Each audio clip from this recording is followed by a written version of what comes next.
Hello, everybody. I'm Dr. Jesse Jackson III. I'm the best-selling author and facilitator of the Don't Kick 'Em Out book and training series and lead advisor and consultant here at the Best Man Company, LLC. Thank you for joining us. What we're going to be doing over the course of this school year is once a month, we're going to be doing seminars in specific cities, live seminars in specific cities, and inviting people to come in. There's been more of a request for us to have opportunities for training, whether online and in person. So I've listened to what the people have asked. I know a lot of my training schedule is full. So what I've asked for a dedicated date every month to be able to come out and go to certain cities around the country and invite people from that state to join us there live and in person. What we're dealing with this year is the increased need for awareness and education of administrative staff in the area of student behavior. That is one of my culture changing specialties. Another one is trauma, and another one is the ability to test in trauma zones, right? So how do you go about getting the right type of test scores when your school is located in a trauma zone? There's an approach to the academic side of the house that you have to take when you work in a trauma zone. A lot of people don't know that. That's why there's a lot of practices that we're using that we don't get the bang for the buck. Trauma zone requires specific directed sequence steps. So when you're dealing with issues of behavior, the first foundational piece is always to evaluate your policies, which is based on certain behaviors. Meaning, when we break and I started that here, but I have broke that down in many of the other books that came after this foundational piece. I started to help districts and schools look at specific behaviors, right? And all behaviors are not looked at the same. And a lot of the handbooks that are 30 and 40 years old are not up to date, and they're not approached the correct way. For example, in the 2022 world that we live in now, where we have had so many weapons and guns and shootings, everybody's got to go back and look at their policies, because we have in certain parts of the country, these things are not seen as a threat. So you might live in a hunter country where it is routine for a kid to bring their shotgun to school because they're hunting after work, after school. These are changes that I am demanding that people in charge sit down. So that's the first thing I'm asking you to do. Sit down and let's start evaluating it. It's not about fight. It's about safety and security. Safety and security requires a discussion. Things such as vaping, things such as the immersion of certain fights that are coming to the school that we've never seen before, street fight content. I like to always say, when the streets enter your school, you have to have the right understanding and approach to address the street element that has immersed itself into your school. So that requires education. That requires very detailed breakdown. It doesn't require a model. The first thing it requires is an evaluation of your policies and the behaviors that we're seeing. So what we're doing in this live training that we're doing this month, I'll be doing every month, so you got to check below for the city that we'll be in.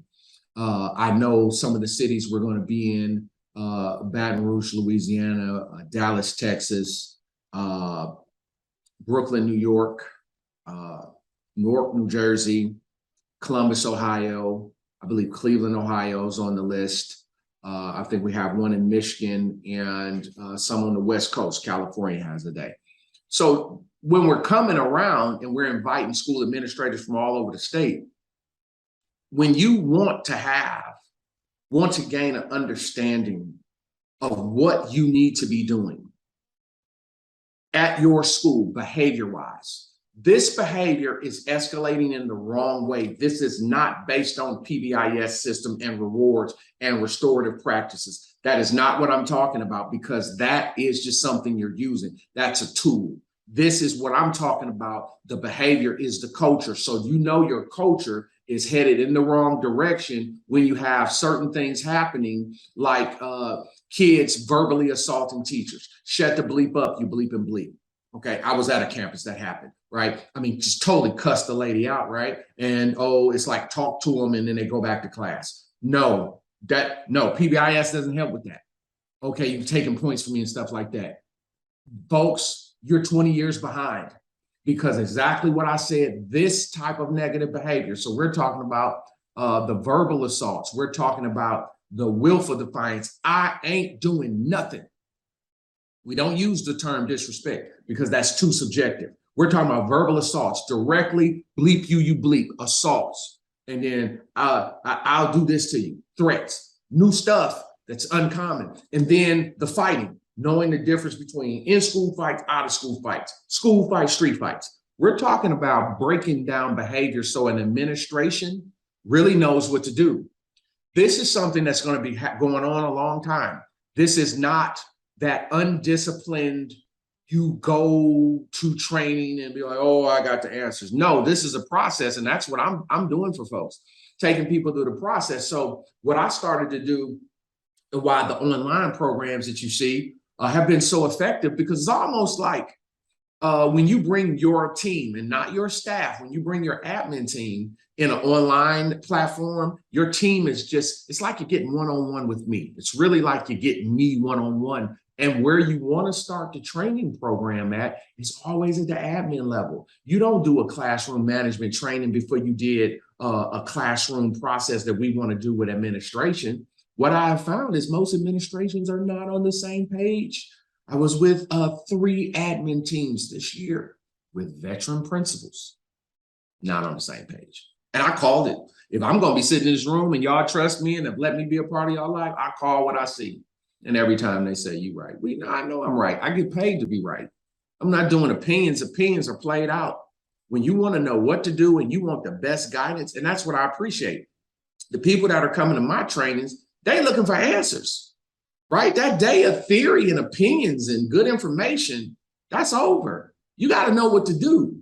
See, when that juvenile facility and those pods I took over, and then we got kids that are doing violent crimes, but yet getting out of our program, going back to the community, killing people and robbing people, the jail can't justify how much money we spending to keep you locked up if you emerge a felon. So when they talk to me, what are we going to do to fix it? I had to come up with this, what it is.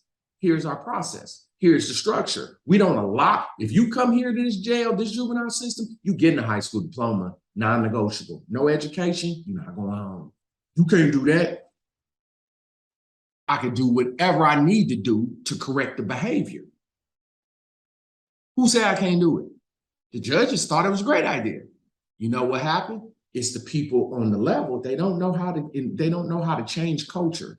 See, right? I got to one place, they weren't graduating kids. Graduated like 2 kids in 10 years. I got there, we graduated 27 in 1 year. I changed the culture. That's what I do. See, culture, this is what behavior is coming down to. Behavior is what we believe, how we behave. So when you're trying to address behavior issues on your campus, you have to evaluate the culture. That's what this is all about, friends. So that's why I'm bringing these trainings to your city. If I'm in your state, you better get down there. It's a limited situation. It's called the Negative Student Behavior Institute. It is for school administrators. You can bring individual or you can bring your team, I think up to 3 people. This is about really getting tutoring on one of the hardest issues in our business. And it's how to approach this behavior culture-wise. You can have rules and stuff, but most people change rules and do things. But man, they're so inconsistent, they don't follow through with anything. That's why they're changing models every year. The average district, 70% of districts, is changing fundamental practices from year to year. That means you don't know what you're doing. That means you're making it up. And with the alarming data that in the next 3 years, 70+% of all superintendent positions are going to turn over. This area of behavior, this area of managing this stuff, you've got to gain knowledge.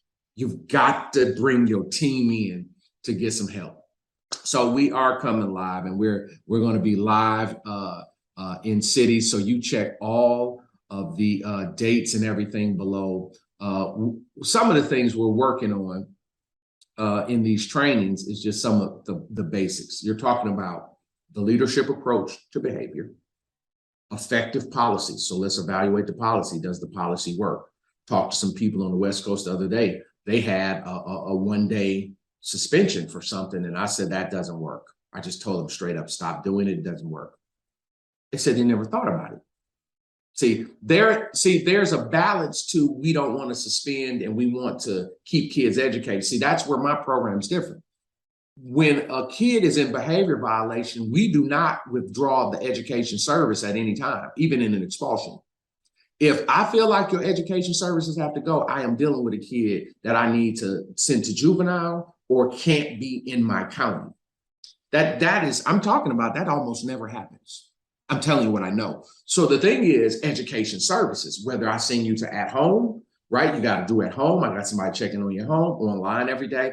COVID has shown us we have tools in our box. We got to sit down as a unit and come up with it. I don't need anybody around me telling me what I can't do. I need you to tell me how to do what I need to do to be successful. That's how I use my lawyers. That's how I use my SPED director. Tell me what I can do, because I need to solve this problem. We're talking about behavior policies that work, plans to work, how to prevent this fighting on campus, and how to establish the behavior expectations and the standard on the campus. How do we address the culture of behavior between adults and the children? This is really one of the, like I say, I'll put everything on it that this will be one of the top 2 or 3 trainings you went to in your entire career. This thing has a very high rating. Over 90% of everybody who's been over the decade has said, hey man, this is the real deal. This is what we need. And the thing I'm most proud of is that over 90%, it's higher, but people who come to my online courses or in-person courses, we end up working with their school at some point in the future. That means they found value and they want to continue the process. It is the negative Student Behavior Institute, dealing with the behaviors. We don't have an answer right now. Verbal assaults, attacking teachers with verbal, willful defiance, and the fighting. It's for admin teams. The way we have structured it is you can bring yourself. There's discounts for bringing 2 people, and I think you get up to 3 people, there's a discount. It's about bringing your admin team or creating an opportunity, a learning opportunity for your admin team. It's a very small environment. These are classes. This is not about conference theory. If you see and you come, it is in a very classroom style, and it is about teaching and learning about this subject. So check all of the dates and cities we're going to be in. When you see your city or your state, you better make sure that you're there. It's going to be some dynamic impartation, a lot of wisdom, a lot of guidance. I'm a very direct person. I answer all questions, and I really value giving people specific answers for what they're dealing with. And that's why I keep the class sizes very, very small. If this is something you need, please go below, register today for you and your team. We're looking forward to working with you soon. It's going to be dynamic. I look forward to seeing you finally in person in your state. I'll see you in class. Be well.